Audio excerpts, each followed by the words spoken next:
The split between Sunni and Shia Islam began after the death of Prophet Muhammad, peace be upon him. After the Prophet Muhammad passed away, Muslims debated who should lead the community. Some believed Abu Bakr, the Prophet's close friend and father-in-law, should be the first caliph.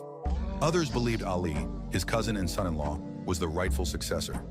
Abu Bakr was chosen by the majority of companions present at a meeting.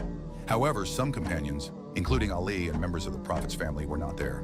This absence led to debate, especially among Shia Muslims, who believe Ali should have been the first caliph.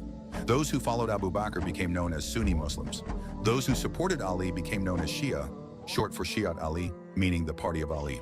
Abu Bakr became the first of the four rightly guided caliphs, followed by Umar, Uthman, and then Ali himself. But the leadership issue didn't stop there. Years later, Ali's son, Hussein, led an uprising against the Umayyad dynasty and was killed in the tragic Battle of Karbala, an event remembered every year by Shia Muslims on Ashura. These leadership disagreements led to religious differences. For example, Shia Muslims tend to trust narrations from the Prophet's family and reject those they believe opposed Ali.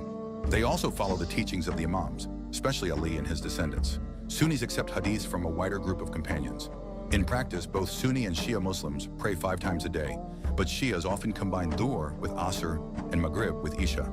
Sunnis generally pray them separately unless traveling. Posture in prayer also differs. Sunnis fold their hands, while Shias keep them at their sides.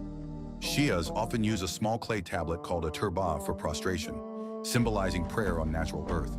Today, Sunnis make up about 85 to 90% of Muslims globally, and Shias around 10 to 15%.